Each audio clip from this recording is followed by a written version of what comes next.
2020 fundamentally changed the way people discover countries. Before the pandemic, if you wanted to learn about a place like Japan, you'd probably watch a travel documentary, read a blog, or maybe even watch a long YouTube video. Today, you are watching a 30-second TikTok video.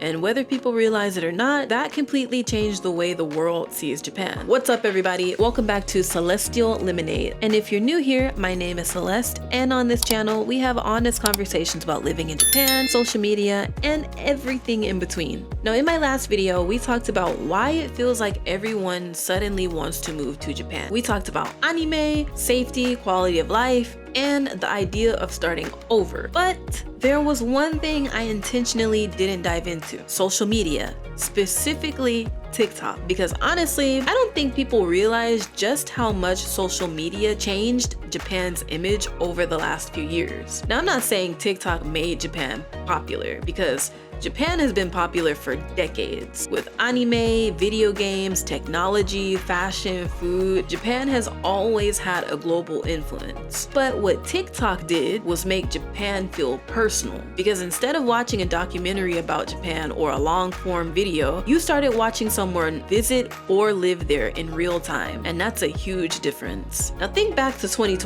The world basically stopped. Flights were canceled, borders were closed, people were stuck inside their homes, and for the first time in a long time, millions of people couldn't travel. But while the world shut down, our screen time exploded. People were scrolling for hours every single day. And right in the middle of all of that, TikTok took over. The app didn't just become popular, it completely changed how we consume information. Our attention spans got shorter, videos got faster, and suddenly, instead of learning about countries through television, we learned through strangers with an iPhone. Now, that's when something interesting happened. Japan became one of the biggest stars of the algorithm.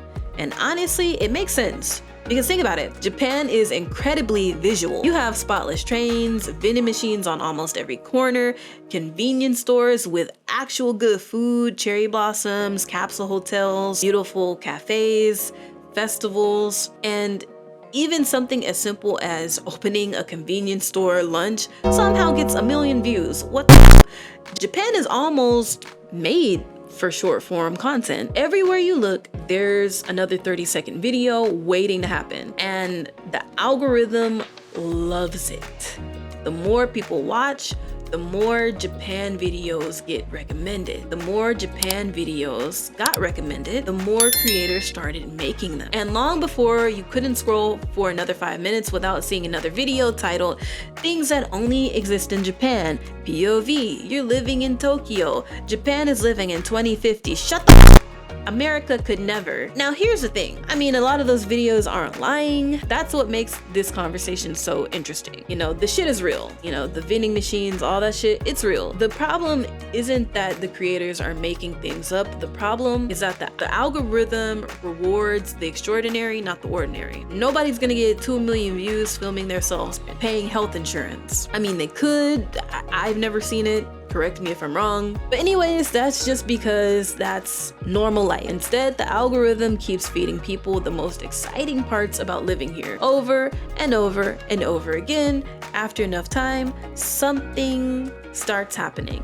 People don't just become interested in Japan, they become attached to an edited version of Japan without even realizing it. And honestly, I can't blame them, because if all I ever saw were the highlights of another country, I'd probably think life there looked incredible too. That's how social media works. Not just for Japan, but for everything, every country. It's why everyone thinks everyone else has the perfect relationship, the perfect job, the perfect body, life. We're constantly comparing our everyday lives to someone else's highlight reel. Japan just happens to be one of the biggest examples of that. And don't misunderstand me. I'm not saying creators should stop showing the fun parts. Those parts are real. That's part of the experience. But I think we also have a responsibility to remind people that those moments are not every moment. Living in Japan isn't 30 seconds. It's just living everyday life, going to work, living. And when you understand that, you will stop chasing the fantasy and you'll start appreciating the reality. Now, I don't think TikTok ruined Japan, of course.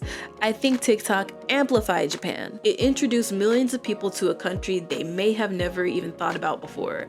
And honestly, that's a beautiful thing. But every algorithm has a blind spot. It only shows you what you keep watching, not what helps you understand. And I think that's an important difference. So in the next video, I want to talk about what happens after you finally make the move.